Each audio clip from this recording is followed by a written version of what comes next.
Hello, everybody. Happy Monday. And I hope you all had a beautiful, beautiful, beautiful weekend. And all the mamas out there, belated Happy Mother's Day for yesterday. I'm sure you had a fantastic time. I don't know if you guys saw my weekly schedule. I popped it out and it was amazing because I took my mama out to lunch. And it was just so incredible because I had quite a tender moment with her. Her health has not been good lately. So she's very small and fragile. My mother's always been very feisty and, that sort of thing. So I just sat and I looked at her and I thought, geez, it's like how life becomes its full circle. Because just feels like yesterday she was chastising me for being cheeky. I was always cheeky, as I'm sure you can imagine. And now she's this graceful old lady, and I'm telling her what to do.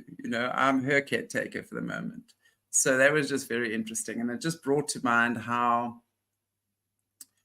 important our mothers are. And if yours is still alive, I hope you're treasuring her, because I hear so many stories about people that are, their mothers have passed and they have so much regret and they miss them. So yeah, well, anyway, I just wanted to share that, and I hope you all had a fantastic day. So with your mom, or if you are a mom, or whatever the case might be. But before we go any further, I want to just give a shout out again to our amazing channel sponsor, the ladies and gents from SpookyToo, who are the creators of home rifle machines. And as you all know, I'm an absolute sucker for the SpookyToo stuff. I've been using my SpookyToo. I recently got an injury myself. And I want to tell you, this little thing works wonders. It truly is the medicine of the future, frequency medicine. So before any further ado, I'm just going to play our latest ad from SpookyToo. And again, this is especially for all our animal lovers. Welcome to the Reiki Zen Den. I'm here with my dog Bourbon, and he wanted to share a little bit about his story so that we can help other pet parents know that there are other holistic and alternative methods out there to helping your dog on their road to recovery and healing. So a little bit about Bourbon's story. We had him, he was running, let's say, and it was a rainy day, and he went to run up the steps, and he skipped a step and landed spread eagle and left out a huge yelp. So thankfully, my son carried him down the steps for me, got him in the car, and we took him right to the vet. So they confirmed that he did, in fact, severely tear, basically completely, both of his ACLs, or what's called a CCL in the dog lingo. And they said that he needed surgery to heal and recover. However, he was only 8 months old at the time, and they would not do surgery on him because his growth platelets were still open in his legs. So they sent me home with an injured dog and said, bring him back when he's a year old, and they would do the surgery. Now the surgery, mind you, was going to cost $5,000 per leg and 2 months recovery in a crate while he was recovering. And the surgery had to be done one leg at a time. So that would be $10,000 and 4 months of him being in a crate. That doesn't sound like a good solution to me. So I encourage you to go to SpookyToo and download their software just to kind of look around and see if maybe your ailments are in the database, because I bet you they are. So now let's get into it. So the first thing I did with Bourbon is I took the connectors and I hooked him up to the TENS pads. So what I did is I took the TENS pads and I placed them on the inside of his thigh by where his knee is. So right around where the actual ACL or CCL would be located. And then I ran what we call a biofeedback scan.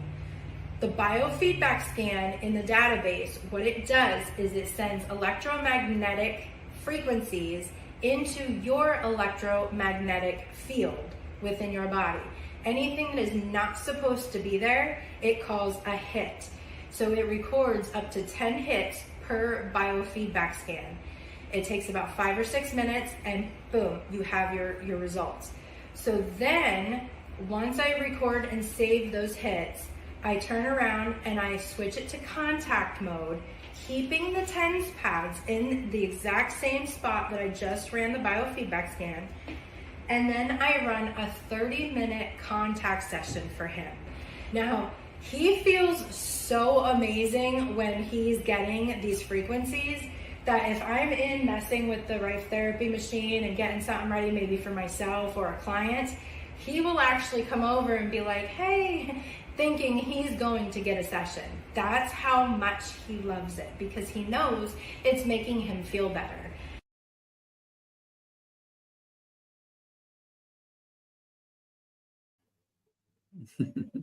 Animals always know. Okay, so if you guys want to get yourself your little Rife machine, the details are in the description area. Use my name, Chantelle, drop my name, and to get a 5% discount on your purchases. Fantastic. And without any further ado, I bring to you our favorite nerd, Professor Bryce. I love that. How are you guys this morning, this fine Monday morning? Yeah, it's all good. How are you? Did you have a nice Mother's Day? Were you with your mama? I was. I taught a class, and I was with my nephew and my 2 nieces, and I learned the name. I guess I can say it now because my sister's due in like a month and a half of my new little nephew. I've got a new little nephew on the way.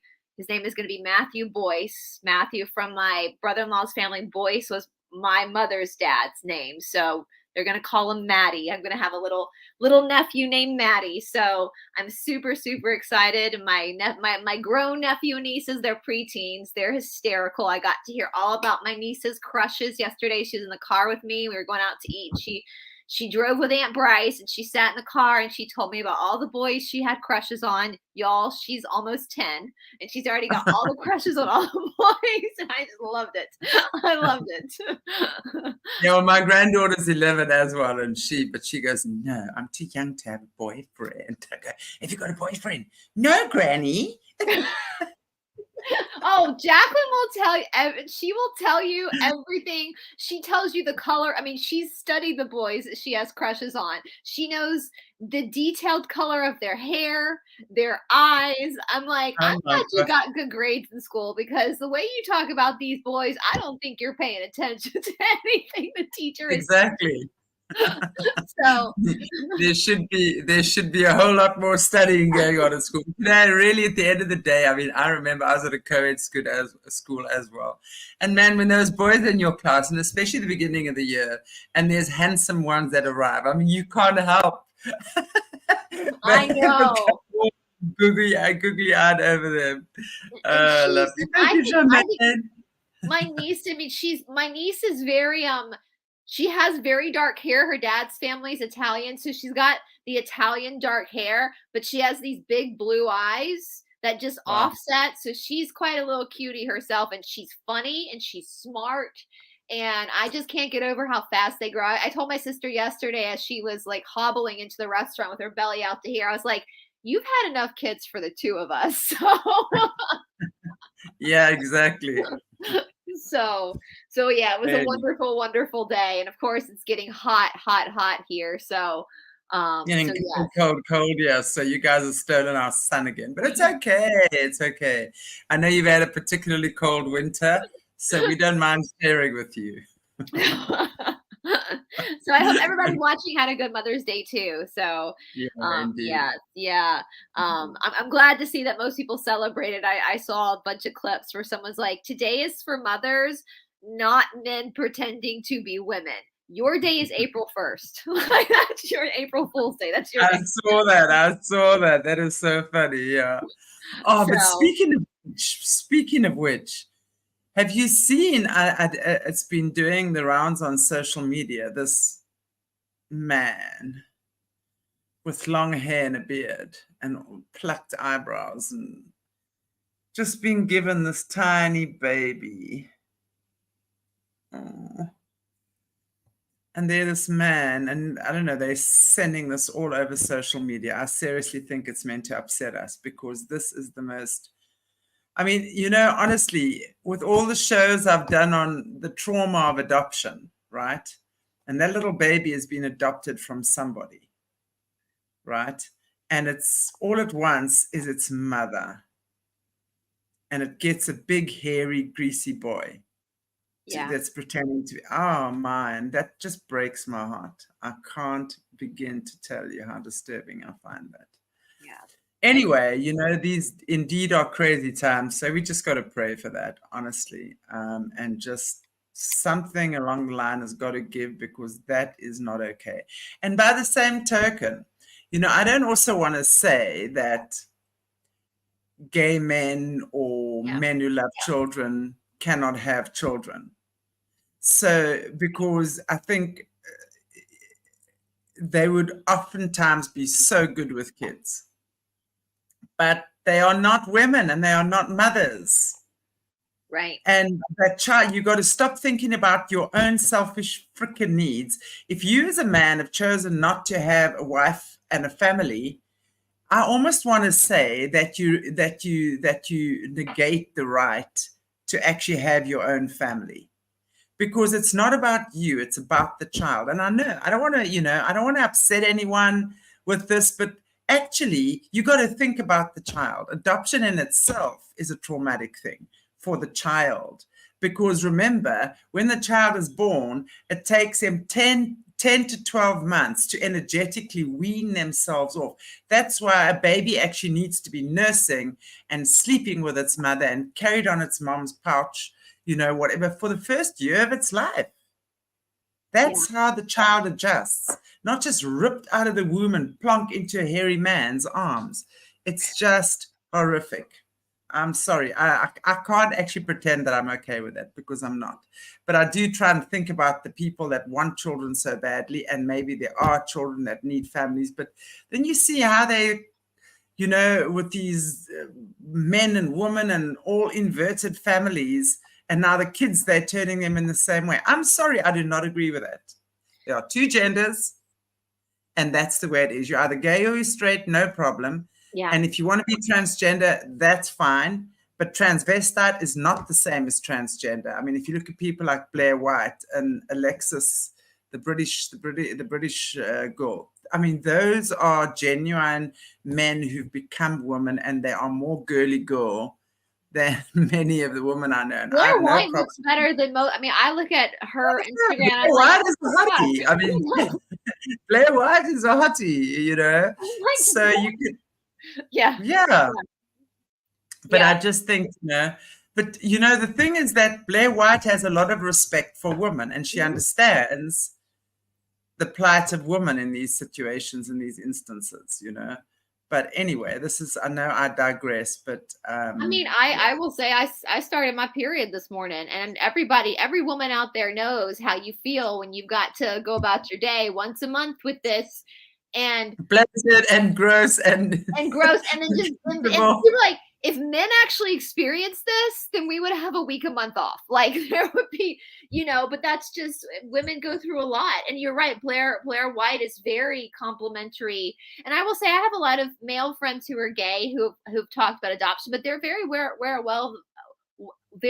aware of the fact that there needs to be a female somewhere in this child's life to have a balanced upbringing. And so I think a lot of our gay community that's has a soul, that is a human being, understands that there's a time and a place for both these things, and that the children need a mother, need a female in their life. I mean, I know, like with my sister, I know that biologically speaking, me as my sister's sister, I am more biologically and genetically like empathetic to my nephew and nieces than maybe like my husband's siblings. I'm not saying that they don't love, but there's a genetic, I've studied. Yeah, there's that genetic connection for sure. Yeah, from the mother of the sister of the mother.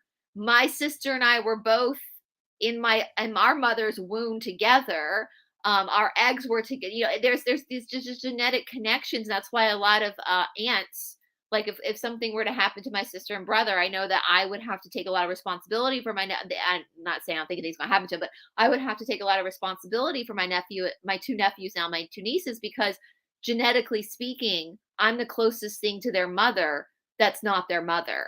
So, Sure. it's there is a lot to that. There is a lot, to that relationship that's really important for sure. I agree. So, Anyway, I just pray for those little babies that are in that situation because my word, it's just on another level now. And I'm sure that's not the only one. There's lots of that going on. Babies need their mothers, and especially a mother's touch, that's for sure. Anyway, so we are now doing the grand finale on grand, Anastasia Romanov. the grand finale, So guys.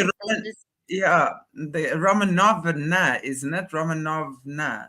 Isn't that the real? I was And there's actually Romanov is how some people spell it with a V at the end. Some people spell it with an F at the end. I don't know how the Russians specifically, we say Romanov here in America right. in our studies, but I know there are some descendants still in there. I think there's some descendants in Canada, which we're going to get into with and this is why we came here, right? We started again, we started spying and gossiping and peeping into the Romanovs back at the end of 2023 when we were looking at that incredibly interesting, we'll say, cult based around Rasputin and his schlong.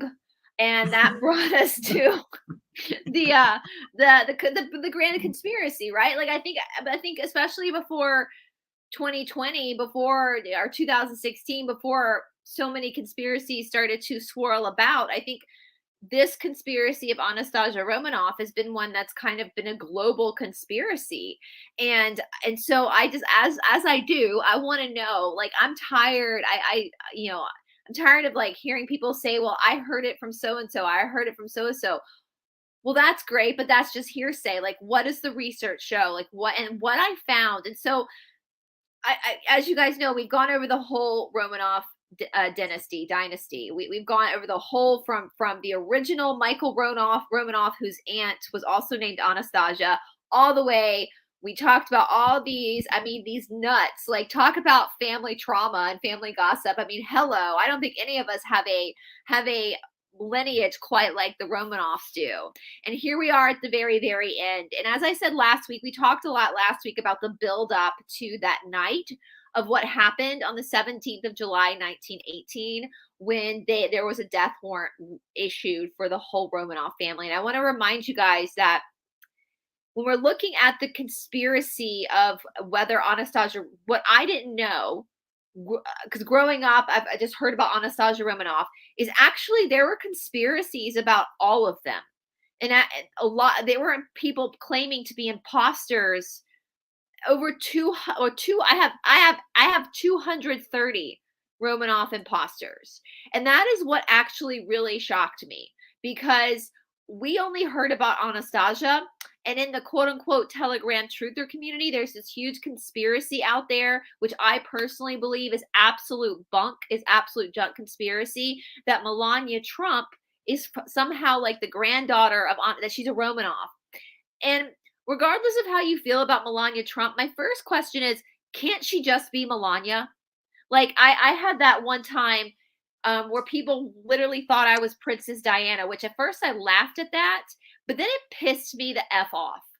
Why do I have to be somebody great and famous to do something big? Like, okay, cool. You think my research is great. Well, why can't I just be Bryce? Why can't I just be this girl from Atlanta, Georgia that's just freaking nosy?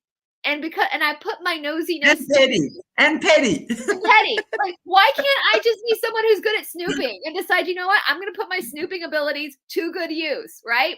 Or as my boyfriend likes to say, that's that private school education. You know how to research. There's your private school education coming out on YouTube.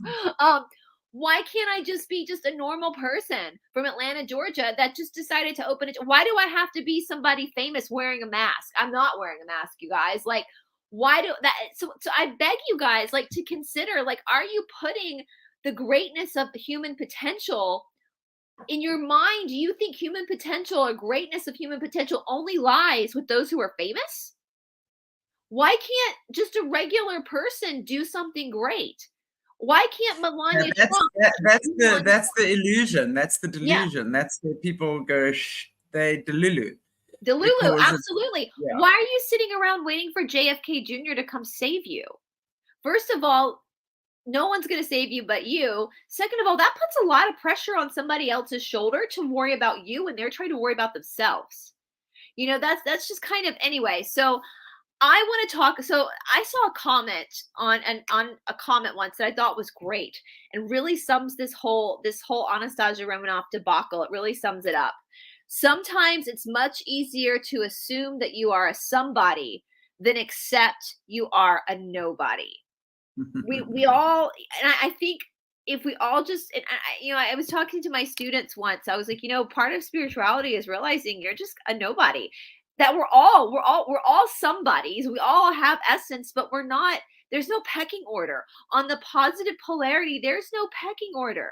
There's no this is a social memory complex. We all have a part to play and we work together. There's not somebody that's designated to come save you or save the world and you're just going to follow their lead. That's the negative polarity. And what I found too, and this is going to get super fascinating as well, because when we're looking at this whole mess with the Romanovs after they were executed, we're looking at a lot of disinformation because of the Iron Curtain, which we're going to talk about. That fed into it a lot. So let's first of all, let me go through this, guys, because I didn't know until I started researching how many imposters there actually were. There's so many imposters that we can't cover them all. We're going to cover one specifically that got famous, one of the imposters. But y'all, so there were 34 people, who claimed to be Anastasia Romanov. There were 53 people who claimed to be Maria Romanov, 33 people who claimed to be Tatiana Romanov, 28 people who claimed to be Olga Romanov, 81 people claimed to be Alexei Romanov, 81 men claimed to be the little prince, the 14-year-old little boy who had hemophilia. 81, you guys, 81. Isn't it insane? Because that just highlights to me how unhappy they are in their own lives, that they've now got to project themselves into somebody else's reality, whether it's a past life or whatever, So they're saying, well, this is who I was, because somehow that's giving them some credibility for just being so darn normal in this life. Exactly. Why can't you do great things just as you? Why do you have to go around pretending to be? And I don't know what the motivation. I think we're going to talk about Anna Anderson. Yeah, I think that's also part of the brainwashing. I'm sorry to. Yes, we're going to get there. Back in the 1920s, people thought this was MK Ultra Mike. We're going to get into this, guys. Yeah. So, and then one person claimed to be Tsar Nicholas II. So I don't know what kind of idiot that guy was, because I think we all know. I think we knew he was the first one to go, right? The Tsar was the first one to get taken down. But so, you guys, like the fact that there were at least 230 imposters, like, wake up. Melania Trump is not a descendant of the Romanovs. Wake up. Who was saying Simona? Melania lineage is from Croatia, Slovenia, not Russia. Exactly. So, yeah. Yes. So this is, and I know where this came from. Somebody just said it one day. They said, "Oh, I think Melania Trump's a Romanov," with no evidence, no proof, nothing. And then people ran with this narrative. Now we do know that the bad guys, they put junk conspiracy out all the time. And if you understand how the law of one works with these polarities, you know why they do. I know exactly why the bad guys, the dark ones, are putting out this junk conspiracy. Because it makes us look like idiots, first of all. We lose credibility. And also we give our power away to a false narrative. So if they can't give our power away to the false narrative they're putting on mainstream media, they're going to get us to give our power away to the false narrative they're putting up on Telegram. You guys, I want to be like, I know our friends watching right now to get this, but I want to shake people and be like, you don't think the truther community is also puppeted by the cabal? Are you that asleep that you don't believe that your community is also puppeted? Yeah. I had someone tell me, I had someone actually tell me that the guys who are working for the white hats are told to put out junk. Then the white hats are not in our, you know, this is the thing too, like, this is what scares me, but my boyfriend and I have this conversation about the supposed white hats all the time. If anybody's doing anything in the shadows for your good, they're not doing it for your good. If we let somebody else come in and take over our lives, then we're just letting a new cabal walk through the front door. We have to take the power back, guys. We do. And Lisa D, I'm going to get into that too. I find it hard to believe they were led into a room and fired upon and only one of them survived. Absolutely. We're going to talk about Occam's razor, because Occam's razor is my favorite theory to play with. Occam's razor basically means the most likely scenario is probably the truth.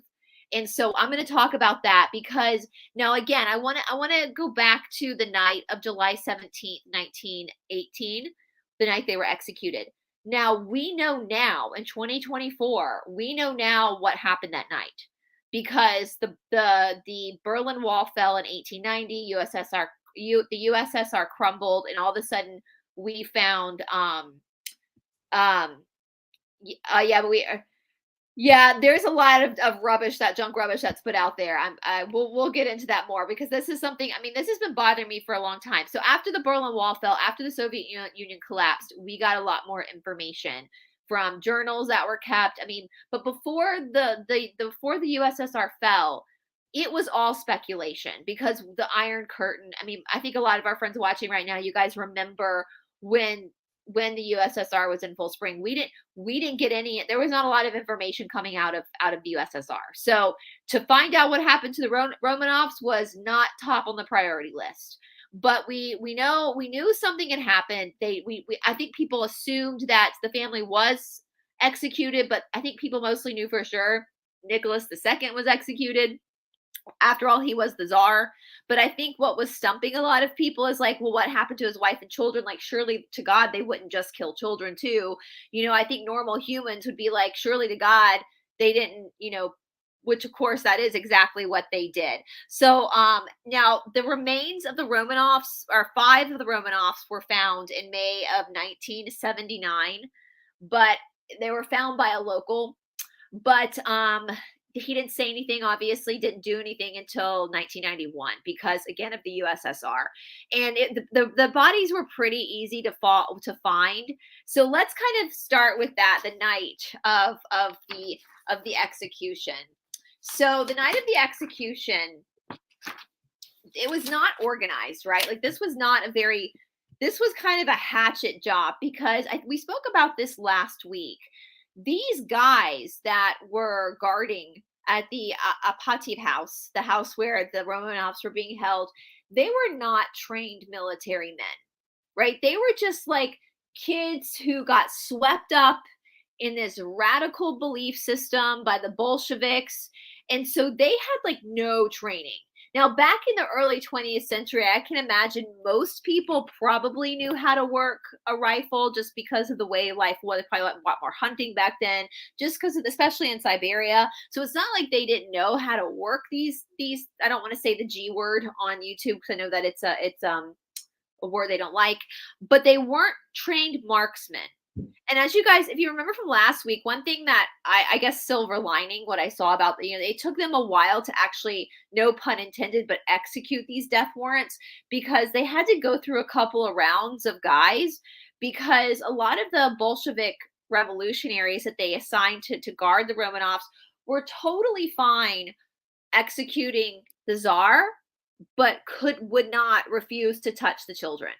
They were like, hell no, we're not. And so it took them a couple of rounds to find people that were willing to get rid of the whole family. Which again, silver lining, at least there was some humanity in some of these guys, these Bolsheviks, who they're like, no, I'm not going to touch a child. I'm not going to hurt a child. So the night that they did find the guys to do it, the ones that finally agreed to do it were wasted. When they finally had to get the people, and they were drunk, you guys, which I would have to be too. I would have been one of the ones to refuse to do it. But if you were forced to do it, I would have to be wasted too. Like I would have had to have had a few cocktails, straight up vodka, in order to be able to do that and to see that, and it's not just doing it, but can you imagine like seeing that happen, like seeing children lose their life? Like I just, so I just want to put that out there, because this is there's complexities to this, right? There's complexities. And so, but with that being said, the guards were drunk. They were not marksmen, they were drunk. Okay. Now, as we talked about last week too, the girls, the 4 daughters, had sewn jewels in their bodices, their corsets, simply because they thought at some point they were going to be let go, they were going to be freed, and they needed the jewels to get money, right? To live a life. But with that being said, the jewels in their bodices did work as a bit of a shield. Okay. So there were some of the B words, I don't want to say the word, that were ricocheting off of their, basically it was like a bulletproof vest, right? But so this was just a messy event. So what happened was, when they were, I'm not trying to say the words, when they were doing that to them, Nicholas went first, because everybody had their these things pointed at Nicholas, because that's the czar. He went fast, like his death was quick. Everybody else had a slow death, because they didn't die instantly, to the point where they had to get bayonets to actually finish the job. So this was a massacre, a bloody bloodbath massacre. Once they were dead, this is how ill prepared these kids, I'm going to say kids, were for this job. They loaded the bodies into a Fiat truck. The plan was to take the bodies deep into the Kaptiaki forest. I hope I'm saying that right. But the vehicle struggled. So the vehicle could not carry, and I don't mean like, no pun intended, but you've got the 7 bodies of the Romanovs, plus they had 4 servants that were also killed with them that night. So you've got, 11 bodies of literal dead weight, like dead weight bodies. The truck wasn't able to handle that load. So they couldn't get the truck as deep into the forest as they wanted to dispose of the bodies. This was also deep into Siberia. All right. So I think in their heads, they also thought that maybe no one was going to stumble upon these bodies anyway. And they were kind of right. For a good portion of the 20th century, no one did. Everybody else was just fighting to survive anyway. And so they basically stopped at a clearing called the Four Brothers area. And again, you got a bunch of drunk guys. They're wasted. The truck can't make it as deep into the forest as they want it to. And Shanti, y'all, they only brought 1 shovel. Like, how ill prepared. You're obviously not a trained assassin at this point if you brought 1 shovel for 11 bodies. So they dig not very deep holes. They strip the Romanovs of all their clothes, so they're naked. They take all the jewels. That's when they find, that's how we know the jewels are theirs, because that's when they discover the jewels. And then they throw acid over the bodies. Because remember, there's no DNA testing at this point. So they put acid over all of the bodies, so the bodies don't look like the Romanovs. So in case somebody does find the bodies, it can't be identified as a Romanov. And then they bury them in shallow graves, where they stayed really until 1991, but they were first again discovered in 1979 by someone in the area. But he just kind of, I think he knew who they were at that point, but just kind of left it there until he was able to go to an authority and be like, I think I found their bodies. All right, so let's go back and talk about the biggest imposter of Anastasia. Now, the reason why Anastasia's conspiracy got so big too is because Hollywood made movies based on the Anastasia imposters. But again, you guys, so let's think about like MK Ultra and brainwashing and programming. So within the truther community. So we have all these imposters, right? We have 81 Alexei imposters, 34 Anastasia, 53 Maria, 33 Tatiana, 28 Olga. We've got 230 people from beginning in 1917 on to the 20th century who claim to be part of these Romanov families that survived this horrific night, right? But Hollywood decides to create a movie line because it is kind of a cool story. Like, again, if you want to believe Anastasia survived because of it speaks of human strength, that's very different than believing she survived because you want her to come save you, right? So Hollywood created these movies about Anastasia. We have the Disney movie. There's tons of movies about Anastasia Romanov. So what I think happened to us, especially to me, if we don't research this, we think this is the one conspiracy that this one duchess survived when literally there were 230 imposters. Like, this is not, there were multiple imposters. And so we get this programmed into our mind. And then all of a sudden the truther community comes around and people are like, oh yeah, Melania Trump is her granddaughter. So we're already programmed to believe this nonsense. So, but let's talk about Anna Anderson. So in February of 1920 in Berlin, Germany, a woman was apprehended by the police for attempting to jump off a bridge to her death. She was taken to the Elizabeth Hospital. The young woman had scars all over her head and body. She was unresponsive to questioning. She was prone. This one. I don't see it, the picture. Did you pull it up? Yeah, I sent you a picture of her. Yeah, that's her. So that's this mysterious woman. So this is the most famous of the Anastasia impersonators. There have been movies made off of this woman, right? So she was deeply malnourished. She was prone to deep depression and fits of rage. Like, she would have fits of rage, which could be explained away that she's been through trauma. She spoke German with a strange accent that was thought at the time to be Russian. She understood Russian, but she refused to speak it. She was prone to fantasies, and she reacted strangely to photographs of the Romanovs in like magazines. It was very obvious, though, that she had somewhat of an education, and she spoke about royalty in Europe as if she knew them. Now, for 2 years, she gave no identity. She had no paperwork on her, and so she was known as Miss Unknown. But in 1922, there was another patient in the asylum with her. She stayed in a mental institution for 2 years. And this other patient at the asylum decided that this Miss Unknown was none other than Tatiana Romanov. So that was the first identity she was given, was Tatiana, the second oldest daughter of the Romanovs, because this other patient apparently was a seamstress. She claimed that she had done some work for the Romanovs and she would recognize Tatiana anywhere. Well, once she got out of the hospital, she went to the authorities to tell them that she had found Tatiana Romanov, but once they came and examined her, they realized that this Miss Unknown wasn't tall enough to be Tatiana, and a lot of the former ladies in waiting came and said, no, that's not her. So then Miss Unknown, the patient, takes it under her own authority to say, well, actually, I'm Anastasia Romanov. I'm the youngest daughter. So this is when she takes her cue to play it up that she is actually Anastasia Romanov. And this is when she starts telling these elaborate stories. So, and her stories change. So she claims at the night of the execution that she actually hid behind Tatiana and fainted while they're being, this is happening. And when she's thrown in the back of the truck, she starts whimpering. And so a soldier carries her off to his house. And the next thing she knows is she awakens in the soldier's house where he has nursed her back to health.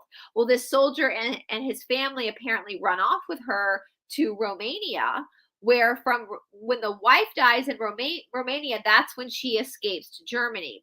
Then she changes her story and says, actually, she had a love affair with this soldier, had a son by him.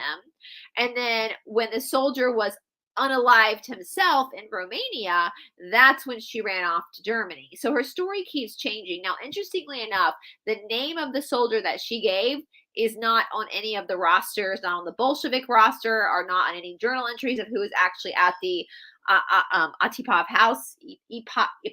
house in Russia. So we know that this is a BS story, okay?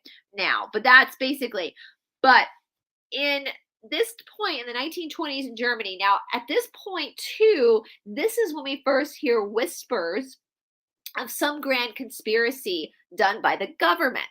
So we're in between World War I and World War II. There's complete chaos in Europe at this time, right? I have a lot of friends whose grandparents immigrated to the United States at this time because of said chaos happening in Europe. We've just finished World War I. We are on the eve of World War II. Okay. So shit's going on in Europe. So everybody's kind of running around with a chicken with their head cut off. So now people are starting to speculate that this Miss Unknown, that she is a government plant, that she has been mind controlled to believe that she's Anastasia, and she's either a plant by the Germans or by the Russians, right? So this is the first time and I kind of would lean more towards her being a mind controlled plant at this point than anything, because we know for sure she wasn't Anastasia. But anyway, she goes to, now get this, Shanti, after she is released from the asylum, surviving family members of the Romanovs, including one of Nicholas II's sisters. So she was a duchess herself, the daughter of Tsar Alexander III, Nicholas's sister, a sister named Olga. He also had a daughter named Olga, but her sister Olga, who had escaped Russia by the skin of her teeth, escaped Russia, living in Canada at this point, gets taken back to Germany to identify this woman as potentially her niece. And she's like, absolutely not. This is not my niece. This is an imposter. The grandmother, so the mother of Alexandra, the Tsarina, who's still alive, a woman named Maria, she comes to see if this is her granddaughter. And she says, absolutely not. We don't know who this person is. She's not ours. So the family members, the Romanovs, are saying, not ours. Now, there's so many imposters at this time that these family members are getting pulled all over Europe to identify people. Now, Germany at this point, though, doesn't know what to do with this girl. They have no paperwork on her. They have nothing to identify who she is. And this is why I also think this was a governmental plant, because even though the Romanovs had said she's not ours, the German country creates paperwork for this woman. They gave her the last name Anderson, but they gave her all of Anastasia. She's Anna. They gave her like her. They basically identify her as Anastasia. Even though the family, so this is where this conspiracy gets even more interesting, because the paperwork given to her by Germany says she's Anastasia Romanov. The Romanovs are saying, no, she's not. So anyway, at this point, get this, the government, after they give her the paperwork, the government decides to house her in the Black Forest. Isn't that where they have the hunting parties? Wow. Those specific hunting parties with the Rothschilds, is it in the Black Forest of Germany? I mean, just interesting. I mean, so I'm actually not sure, but I wouldn't be surprised. Yeah.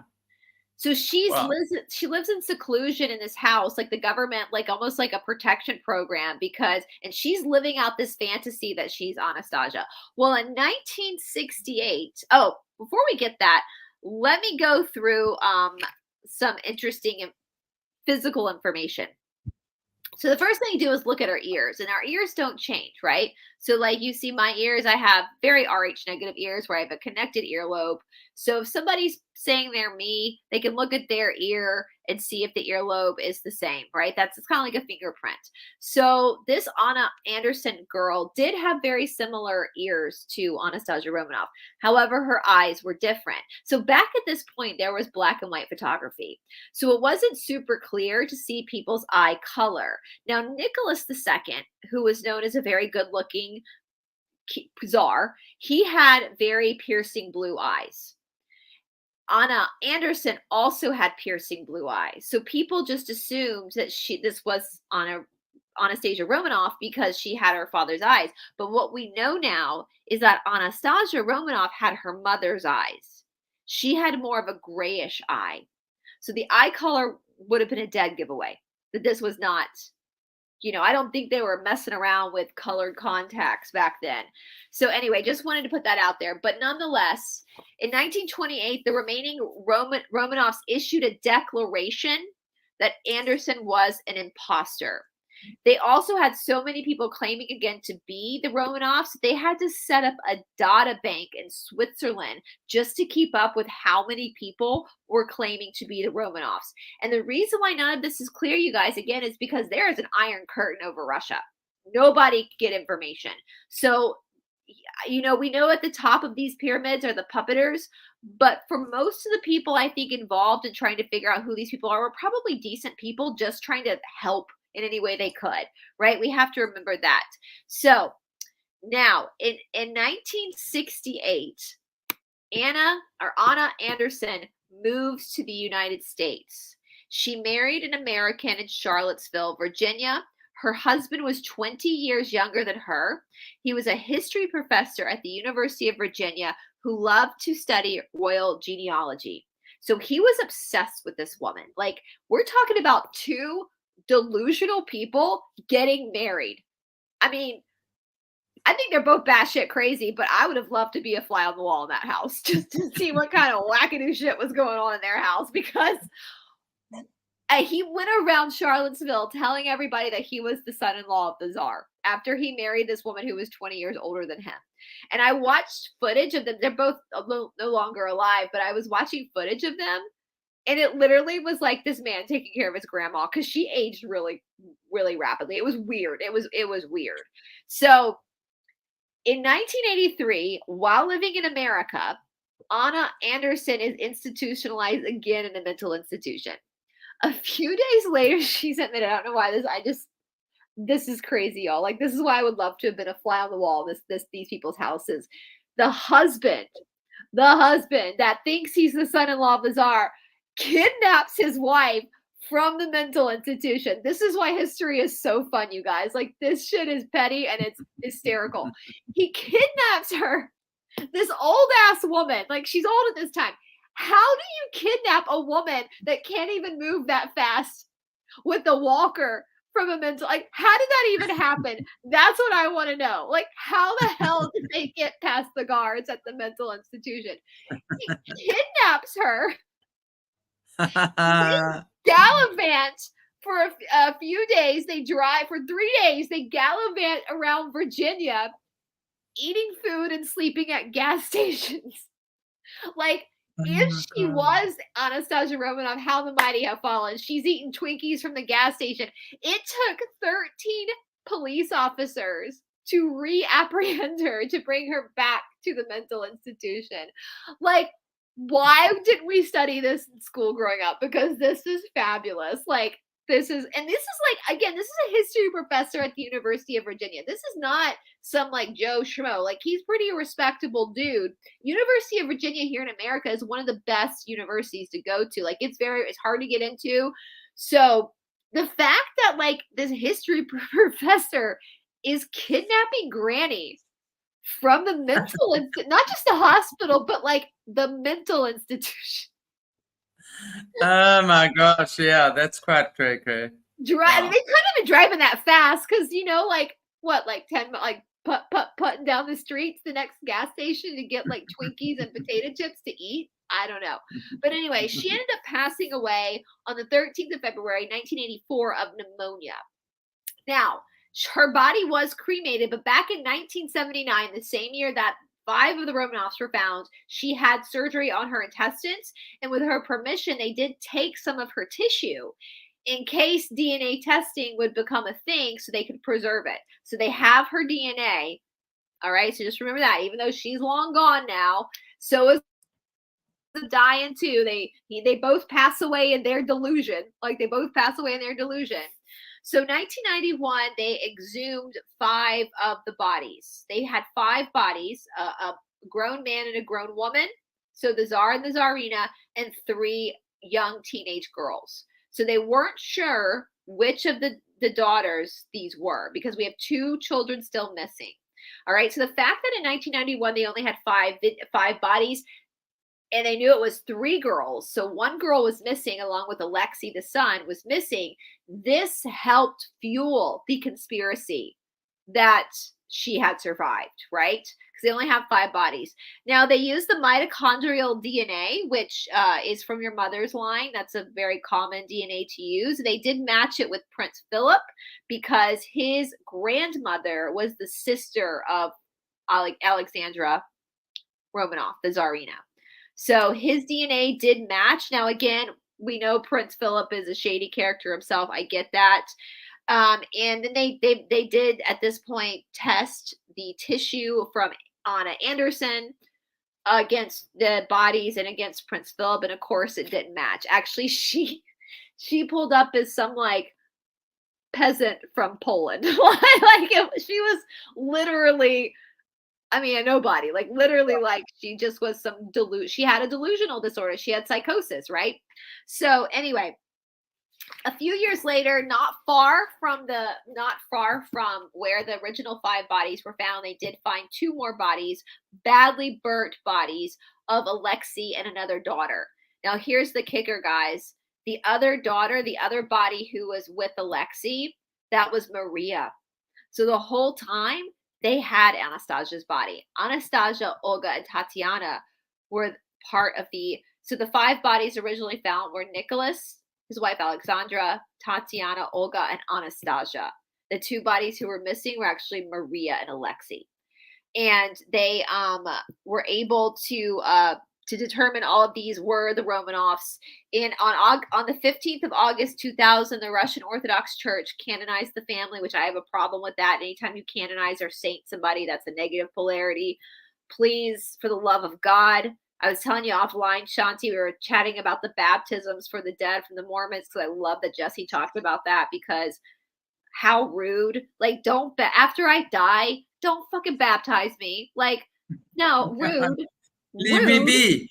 Leave me rest in peace. Like, rude. I don't want to be I'm comfortable with God and I are good. Like, I don't give you consent for that. Second of all, don't canonize me. I don't think anybody will, but don't, because I don't want to be sainting people. That's not good. Like, don't saint people. We don't live in a pecking order society, all that kind of stuff. But they had, the Romanovs obviously didn't have a say in that. The Russian Orthodox Church did that. On October 1 of 2008, the Superior Court of Russia Federation ruled that the family were victim of political repression. 2015 again, the bodies were re-exhumed. They unburied them again because they just wanted to check one more time. Like, listen, guys, I have OCD. I get panicky about stuff. So there's many times where I've driven back to my house after leaving just to make sure I shut my straightener off. Like, I totally get this. Like, I felt like camaraderie with the Russian government over this. I'd be like, you know what? Let's check one more. Let's just double check one more time. Let's just pull them up one more time and just make sure that these are actually the Romanovs. So in 2015, they did another set of testing, and yes, they were the Romanovs. They are now laid to rest at St. Catherine's Chapel at St. Petersburg, St. Peter and Paul Cathedral. This has been the resting place since Peter the Great for the imperial family. And I think I sent you a picture. You can visit their graves if you're ever in the Russian area and you want to go see where they're buried. But my opinion, Occam's razor, is that yeah, there you go. As Lisa D was saying, I agree. Like, what's the likelihood? If you've got a bunch of guys, that's them finding the bodies, trying to pull the bodies up back in the day. What's the likelihood? I mean, we have to be realistic about this. If you're a 17-year-old girl, or any human being for that matter, and you've been ricocheted with bullets, you've been bayoneted, and you still happen to be alive, you're not going to be able to escape, because you're not going to be strong enough to escape without them hearing you. And if you were to escape, you are not going to survive unless you have immediate medical attention. Your body is so bad. You're losing blood like crazy. And for one of the soldiers to take you home, first of all, it wasn't that many people. They would have noticed if, Soldier Johnny decides to like pick a little girl up and take her, they would have noticed that. And that would have meant immediate death for Johnny, because these are the Bolsheviks. They believe in violence. So chances are, if somebody were to have lived to be put into the cart, if they heard the whimpering, they would have just bayoneted them, right? That's just Occam's razor. And again, I can understand how these conspiracies grew during the USSR, because there was no information coming out of Russia. And I understand, like, I think it's beautiful. If you want to believe that Anastasia or any of the Romanovs survive that, because that tells of the strength of the resilience of the human spirit.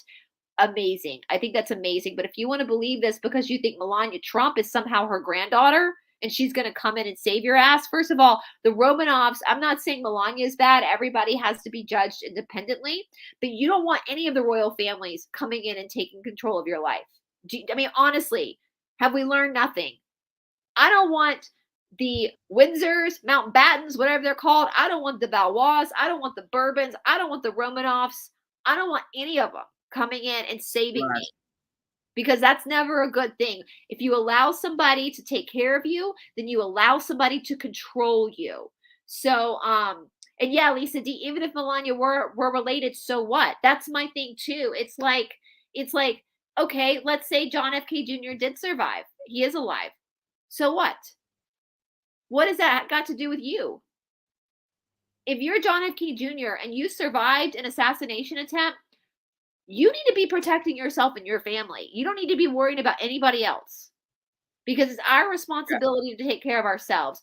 Okay, let's say Princess Diana did survive. So what? So what? Good for her. Good for her for surviving. But it's got nothing to do with me. She's not responsible for me. Trump isn't responsible for me. Biden isn't responsible for me. The Queen isn't responsible for me. The King isn't. I'm responsible for me. I am. And I know people get scared. I think it's scary to have to take the power back for yourself. But I promise you that that's your privilege. They've conditioned you to believe that you can't take care of yourself. They've conditioned you to be in a vulnerable position where you're going to cling to these conspiracies and give your power away. They've conditioned you to be that way, but that doesn't mean you are that way. And I know, Shanti, we were talking offline, like it makes me so upset, because I see people just don't know how powerful they actually are when they give their power away to a religion or to a political leader or to a conspiracy. They don't see how powerful they are, and they don't need all of that to be able to be in their sovereign state and just say, no, my family and we're going to take care of ourselves. We're going to provide for it. I don't need you, Kennedy. If you're alive, great, wonderful, but I don't need, no thanks. I don't need you to take care of me. I can take care of myself. I can do it myself. I don't need to give my power away to you. I can take it. Does that make sense? Does that make sense, Shanti? Yeah, for sure. Absolutely. So, the DNA and Occam's razor, most likely scenario, they all died that night. Unfortunately, horrific way to go. But I mean, Occam's razor. And if one of them had survived too, guys, and someone was hiding them, do you understand that the Bolsheviks would have known if they were missing a body, and they would have been raiding houses like crazy? It would have been pretty stupid for someone to try to, yeah.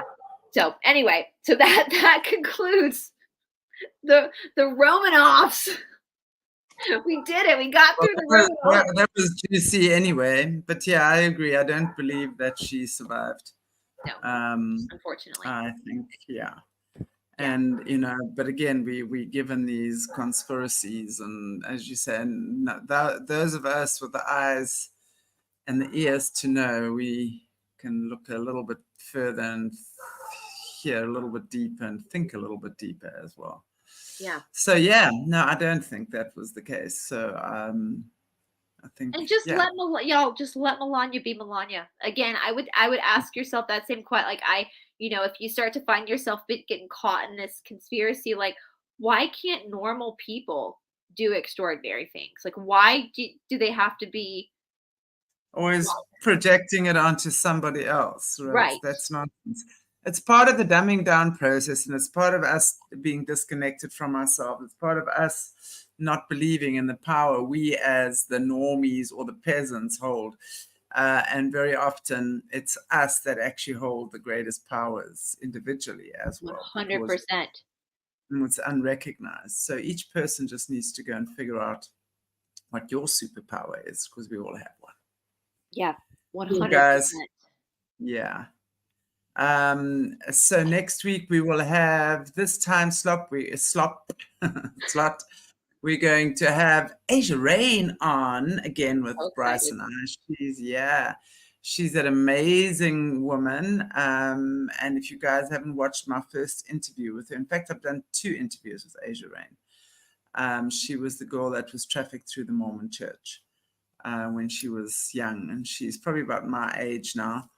And she was also one of the first ones in the early 2000s that started reclaiming her memories and started getting flashbacks and stuff of this horrific ordeal that she has also been through. So she's going to just come and share with us stuff of the Mormon church. And of course, we're doing with Jessie this week as well.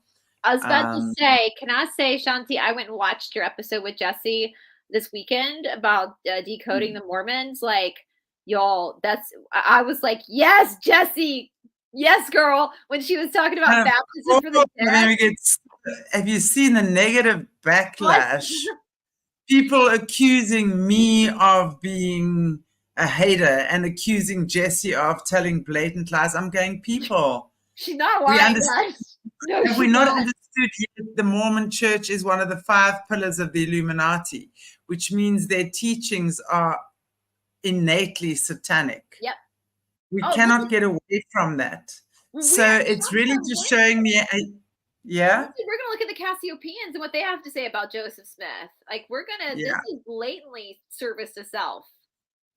Yeah. I mean, so it really is, we've got to realize, it's not us. What did someone told me? I don't know what I said. I'm not doing anything. What we are doing is exposing the truth. But really, such a lot of aggression and animosity from a lot of people out there when we're talking about them all. I mean, I'm not really surprised, but, we've been talking about this on this channel for a long time now as well. So it's no big surprise about the Mormons. I mean, I've had, as you said, Asia Rain on, although it's, the Mormon church for me, and I've been looking into it for a long time, and I've been looking for people. And that's why when Asia Rain came along about a year and a bit ago, I was super happy because Jessie was the first one that alerted me to the fact that the Mormon church is one of the 5 pillars of the Illuminati. And finally, Jessie's agreed to do that as well. I've been nagging her bum for a long time. And of course, but also again, what's reignited that was this whole Chad Daybell, Laurie Vallow, Jody Hildebrand, and of course, all being strong Mormons, right? So it's very interesting. So yeah, I think it's important that we can start exposing this stuff bit by bit. And that's why I say to these people as well, when they start giving me a whole lot of nonsense, go and watch the interviews with Asia Rain.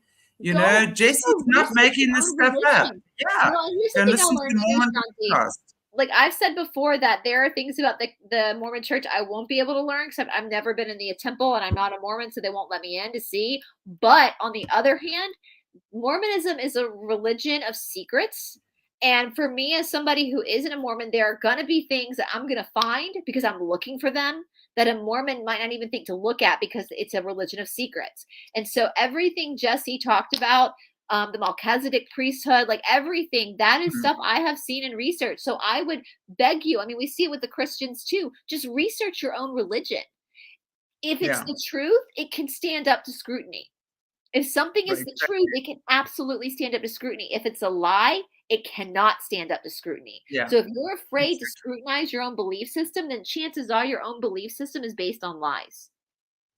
Simple as that. So yeah, a lot of people are having cognitive dissonance at the moment, but slowly but surely the truth will be revealed. And if there's one thing I pride myself on, that is digging around. Oh, we petty. We petty, Shanti. We will dig. Petty. The more you send me threats, the more I'm going to push forward. So absolutely. And the more you try and send me psychic things and attacks and threats, and you better believe I'm going to go, okay, well, clearly I'm on the right track here now. I know. I'm be like, listen, I'm petty, I'm nosy, and I'm stubborn. You got your back. Very an Aquarian thing. Petty, nosy, and stubborn. Very stubborn. We wanted to fix sides. And we fixed air. So that makes us even more stubborn, and we blow gale force when we have to. So let's do it. So they better match with us. Send me all the threats you want. It's just gonna make me do. It's just gonna make me do it more. It's just gonna make me put more episodes up. Yeah, it's the rebel in us. We are the natural rebels, so it just brings out the rebel in me as well. Awesome. So keep it up, guys. Keep threatening us. We'll just keep putting my son called me yesterday, obviously on Mother's Day, and we were talking about stuff, and I was telling him a little about this, and of course he's like, "Oh, Ma, you're such a conspiracy theorist." And I'm like, yeah. Cool. And I mean, he's super smart, my son, and he's very well versed, right, about stuff. So he researches, and he loves politics. I mean, he studied in America, actually, and he loves politics, and he loves, like, history and stuff like that. So I've got to know my oats when I'm talking to him. So I was talking to him about this stuff, and he goes, "You're quite a rebel, aren't you, Mom?" I said, "My boy, man, have you only figured that out now?" He says, "No, I've known it for quite a while." He says, "I just didn't think it would carry on this long." This isn't a phase. It's not a phase. And listen, my thing too, Shanti, is like, it's a life journey. It's a life journey. This is me. This is just who I am. I'm like anybody in the fundamentalist Christian churches and the Catholic churches and the Mormon church. Like, it's not the people. We're trying to expose this so people can liberate. Like, it's anyway. Yeah, I'm enjoying this, getting this crack at Mormon. Listen, Mormonism is so sassy and so juicy and so secretive. It is one of my favorite topics to study because I'm like, tell me more. Like, get my popcorn out. Like, what are you doing what about your secret underwear? Like, that's not sexy. There's all sorts of stories about that beautiful underwear. I mean, you're doing this stuff in the temple, and you're wearing bonnets, what's going on? Like, this is so, for someone who was raised a Presbyterian, I'm like, this is wild. Like, this is like seriously wild. At least, there's no Lacey Victoria's Secret happening there. Listen, Presbyterians are sexy compared to those Mormons, man. Yeah, seriously, your big granny panties. So I'm just, it's interesting. It's so interesting, especially from a non-Mormon. And I have to say this, I said this to Shanti. Listen, Dr. John Dehlin of Mormon Stories, I was telling Shanti offline that I don't agree with him on everything, but I can respect him and his Mormon. He's done a lot. Yeah, he's a forensic psychologist, so he has a really good take on things. Actually, I appreciate that. Somebody said in that comment section that he was controlled opposition. Just because you don't like someone or don't agree with them does not mean that man has been through hell and back because of the Mormon church. He's not controlled opposition. Just because you don't agree with him does not mean that he is automatically a bad guy. Okay. So anyway, but I'm looking forward to Judy, I just want to ask you, you're saying they opposition were shadow banning the Mormon Exposure podcast. Everything. Are you talking about the one that Jesse and I did? Can you just give me a yay or a nay on that one? I'd be interested. Let me look that up. The Mormon Exposure podcast. There's a lot of Mormon. Let's see. Mormon. But the thing is, mine was called Exposing the Mormons. Okay, yeah, she's saying, yeah, it was. I thought so. I had such a strong feeling about that. Thank you for confirming that.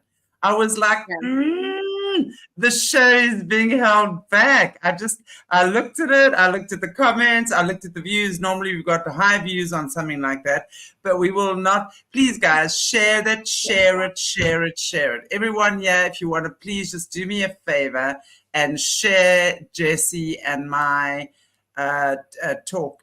And by the way, I'm going to be going on to Gnostic TV soon as well. So we're going to be doing a lot of this stuff behind the walls. I mean, it is a paid, it's a paid wall. It's so cheap though. It's really cheap. Gnostic is very low. And I will say, I agree, Shanti. I have almost 52,000 subscribers on my channel, and my videos only get 1,000 views. Before I was shadow banned, I get 60,000 views. Yeah, easily. I'm heavily shadow banned too, and I try to be careful with what I'm saying so that doesn't happen. But obviously, there's something very true in what we're saying to have to deal with that. And so things like Gnostic do give us the ability to not have to worry about censorship. So I want to say to you, we got some stuff happening on Gnostic TV one of these weeks, just firming up some stuff. So I'll be on there. We'll be talking a lot of these things. So guys, come and join us over there, please, where we're not sitting with this nonsense on Gnostic TV. But I will be giving you more details where I can obviously and I mean, I'm just one of these people. I don't want to watch my P's and Q's. And the thing is, oftentimes they will strike my videos or my recordings, but they'll say, oh, well, it's not an official strike. They'll strike me for copyright. But every time you get a strike, no matter what they're striking you for, you've got to know there's shadow banning happening there. So, I mean, I've known this from the beginning. Yay, Lisa. I will tell you, I will let you know when I'm on. And yeah, it's going to be soon, though. I'm having one of the final meetings tomorrow, and we're going to start setting it up. And Jesse and Bryce and myself will probably be my first interview on Gnostic. But I don't want to give away too much right now. I'm excited, and I hope you guys are excited for us as well. Caleb will be on there with me as well. Lots of the viewers are going to come on there. Lots of the people I'm interviewing are coming on there. So I really think it's safer too. It's safer for your whistleblowers. It's safer environment. Yeah. It's uncensored. It's an uncensored channel. And it's really amazing because we can talk openly, and amazing people who own it. Again, if you guys watched Catherine and my show not too long ago, it's really incredible because we want to support. We're on YouTube because really that's what we have to do. That's but there are people going up in opposition to YouTube, and Gnostic TV is one of those people, and they're the good guys. They don't want to shadow ban anyone. So there's health stuff related. I mean, I got knocked for interviewing on both my channels because I was streaming through both channels. Bill McGraw the other day from Spooky 2, because he was shadow banned a couple of years back already. He was knocked off YouTube because for medical misinformation. So I've got to strike again on both my channels again for medical misinformation. Yeah, there's no freedom of speech. Before that, it was with Kerry Saint when we were talking about the twins, right? Remember when we had such a problem? If you guys watched Kerry Saint, and they took that video down on the experiments they were doing with twins and triplets. So it's insane what people are doing. But you know what? YouTube, read between the lines, because not long and you're going to kiss my tapas. You're going to kiss my ass. No, I don't want them kissing my ass. You. It's like, yeah. Have you seen? I'll just backtrack on that. Us rebels on our side, we're way better looking. We've talked about this before. Like, the controllers are ugly. Like, we might be poor, but at least we're cute. Like, at least we're cute. At least we're not inbred. Right? So, actually, I have to hop off another call. I'm going to hop off, but love you guys. Cool. I'll talk to you soon. Guys. I will see you tomorrow. I'm on with the Cryptid Huntress again tomorrow at 6 p.m., which is 40 minutes from now. Amazing lady as well. And this week I have Jerry Marzinski again on Saturday, and he's got a guy with him as well. So that is super, super cool. Got him on again. He's an amazing guest as well. So yeah, look forward to seeing you guys on our future shows as well. I will definitely keep you informed, and we look forward to what the future holds. God bless you all. Take good care. God with a big G. Take good care. We'll see you soon. Thanks for watching.